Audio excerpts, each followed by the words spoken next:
Hello, and welcome to episode 151 of Design Curious Podcast.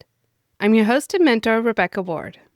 Today on the podcast, we're continuing in our series of mindset shifting. This is the third installment of that, and today we're talking about going from being the creative in your company to the CEO and learning to think like a business owner. Most interior designers are also business owners, but not everyone. But we're going to address those who are today. And we are going to help designers shift from seeing themselves not only as the creatives, but to fully step into their CEO roles by embracing leadership, strategy, financial awareness, and vision building as essential and empowering parts of the job. Don't be intimidated by the fact that you might need to see yourself as a CEO. And that's what this whole episode is about, is that mindset shift. Going to get you over that hump so that you can have a very successful, profitable business that supports the life that you want, the life that you're designing for yourself.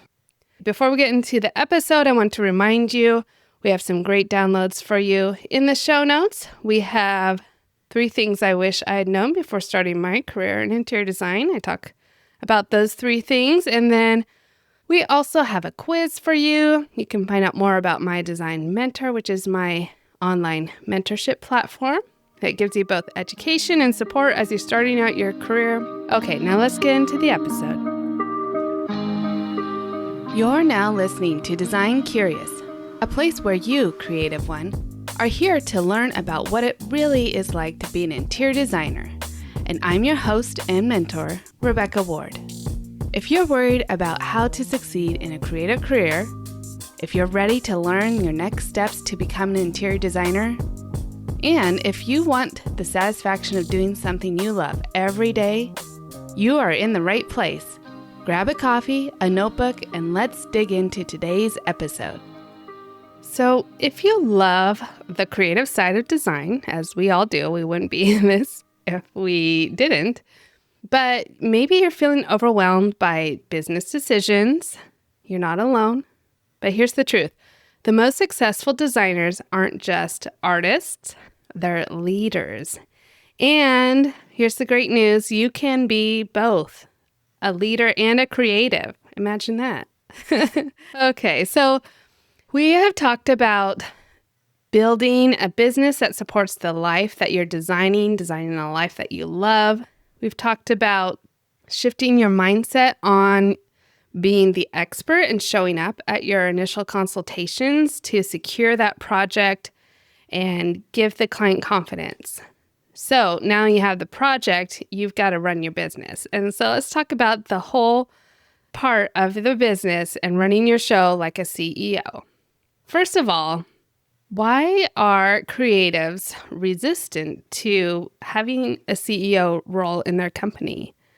Most common things that designers might say is that I'm not a numbers person, I'm terrible with numbers or accounting. I just want to design. I don't want to manage anybody. I don't want to be in the weeds about running the business, or business is boring or confusing or overwhelming. So what happens when you have these mindsets going on in the background of being a designer that runs their own business? The result can be burnout. Don't love that. Undercharging. Well, that's very common. And chaos behind the scenes.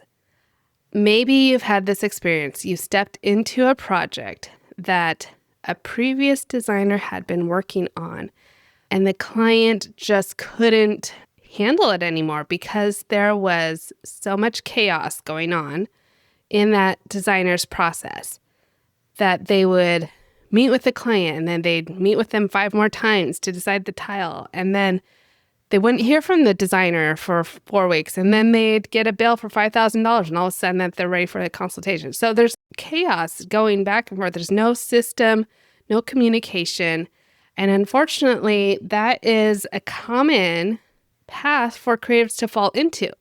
So many creatives don't like to be confined or controlled by systems and organizing. They feel the chaos. A lot of times they'll say the chaos helps them to be more creative. And sometimes, I don't know, sometimes I think I've heard an expression where if you have a messy desk, that means that you're creative on the inside or something like that. However, having been in this business for 18 years, my experience has shown me that having systems and a clear, easy process that you run your projects every single time is the winning strategy for profit, for not getting burned out and overwhelmed, and to enjoy your career and to have your clients enjoy the process. That's what we're talking about today. That being a CEO is not a role that you earn someday. It's a hat that you can put on today, and you can have that company that you love, that your clients love. And maybe if you have employees, they're definitely going to love that too. Okay, so let's put on our CEO hats. The core mindset to adopt is having a visionary think. Well, there's several mindsets, I guess, here. So you want to have visionary thinking, which means you need to see the big picture and plan ahead. This should not be news for us as designers, as creatives. We can see a client's house completely transformed in our minds the moment we step into the house, and you can visualize it to the nth degree. And then, of course, it's communicating that to the client, but we have such an ability to visualize and casting a vision for that house, for that client, for that project. So why can we not apply this to our business? Well, there's no reason why not to. So first of all, see the big picture. Treat your business like a project. Where do you want to take your business? What should the end goal look like? What do you want your business to look like 5 years, 10 years? I mean, maybe you've just started out and you want to do this for another 30 years. Let's plan ahead, have that vision, and then you start working backwards and creating structure just like you would a design project. Okay, so let's have visionary thinking. Let's also have decision-making confidence. How do you have decision-making confidence? You have to trust your data, but also your instincts of where you want to take your business, right? But the data is going to show you much more than what you feel like is happening in your business. You're going to look at your profit and loss statement, and that's going to show you actually how much money you made the last year. And not that like, oh, I feel like I didn't make anything. And you look at your profit and loss, like, hey, you actually had quite a bit of profit. Or the opposite could also be true. Your feelings about your business aren't necessarily accurate. It's the data about your business. Or how many leads are you getting? How many of those are turning into consultations? But then more importantly, as we talked about last time, how many consultations are converting into projects? So that kind of data helps to drive decisions and gives you confidence moving forward. Okay, another mindset we need to adopt is leadership. Really important. We are all leaders. Leadership means that you have influence over someone. So whether it is a team member, and maybe it's not even an employee, maybe it is a contractor or a subcontractor that you're working with, or another designer that you collaborate with. You can have leadership in that relationship, or, and definitely like we talked about last week, having leadership with the client because you are the expert and you can lead them through the project. You can guide them like Obi-Wan to a beautiful finished project. So you are leading whether you like it or not. People are looking at you for leadership. So you need to adopt a leadership mindset. And then most importantly, for being a business owner is financial ownership. So you need to know your numbers. They are the fuel, not the fear in your business. So you shouldn't have a fear of numbers. You should look at them as a fuel to getting you to where you want to be 10, 20, 30 years out in your business. Financial ownership is golden for CEO mindset. It is, I will be honest, something that I ignored for probably the first 6, 7 years of my business, I had an idea of what I was bringing. I had no vision as to how much. I was like, yeah, I'll just make as much as I can, which was way too open-ended. I had nothing to analyze or look at. I didn't look to see that, oh, I'm undercharging for this, or, oh, I didn't make enough profit on that type of a project. Maybe I shouldn't do that project again.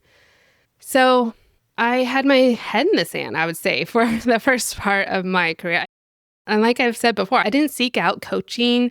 I didn't seek out any mentorship in my early days. I just went off of previous places that I had worked before and kind of guessed at what they had been doing in their business and tried to adopt that. I had some books. Of course, the internet was just getting up and running as far as the research. So I'd go get books and maybe talk to a few people who might have told me the truth or might have just pretended that they're doing well too when they weren't. But I couldn't have a lot of great financial advice.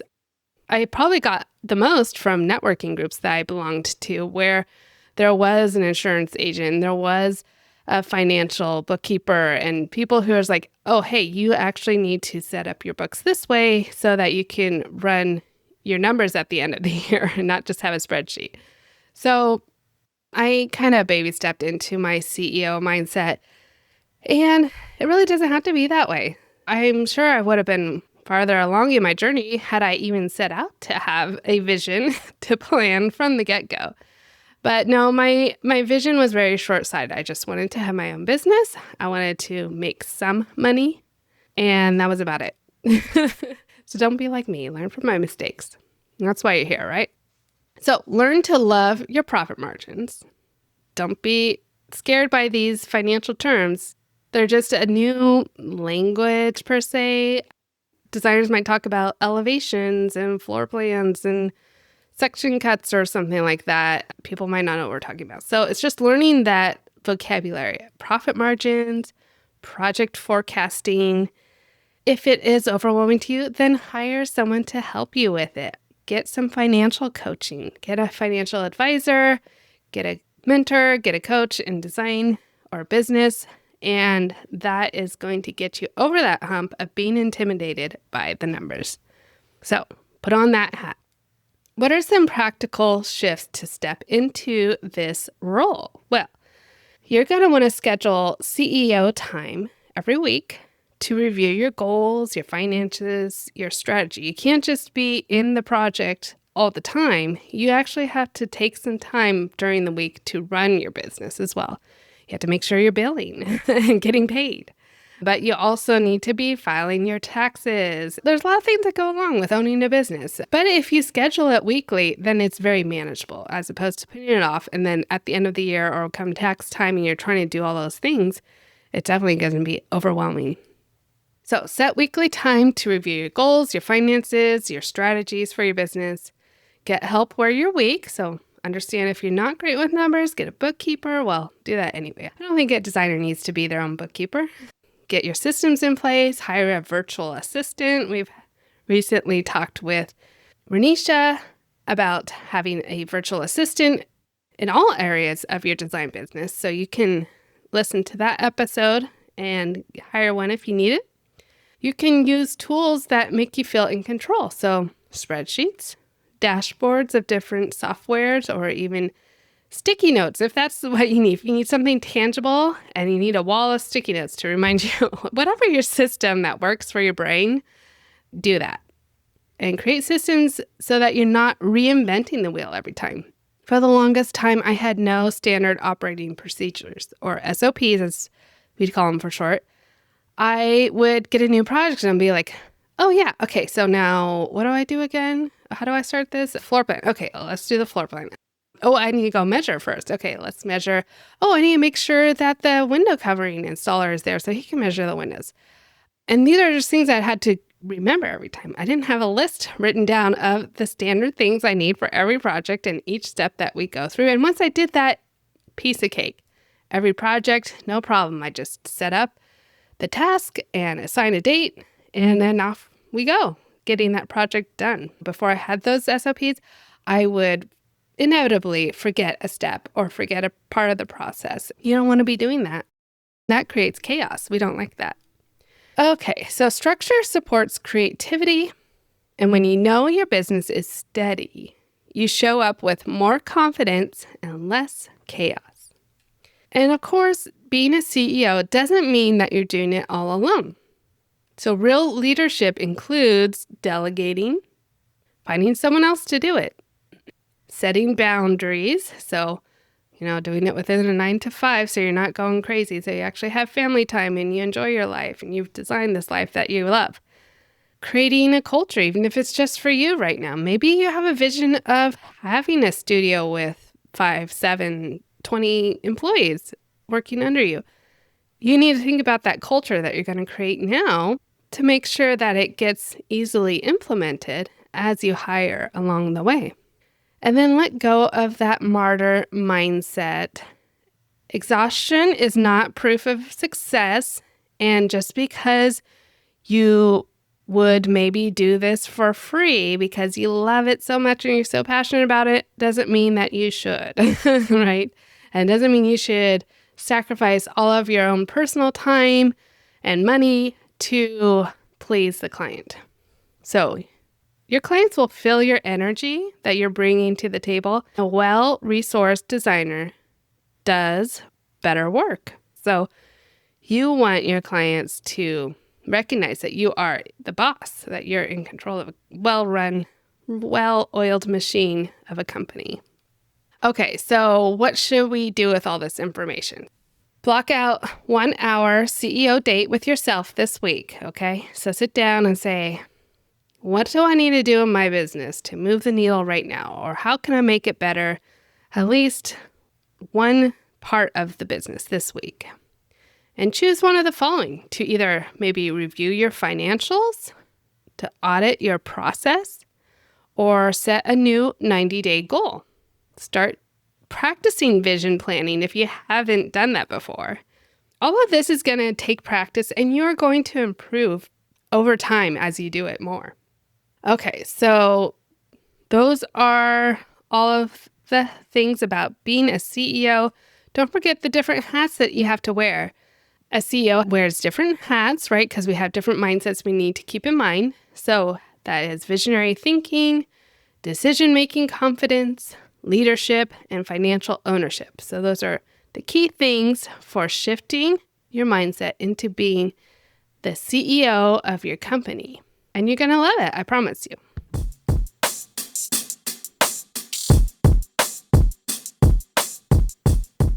So what do you think? You're feeling like a CEO now?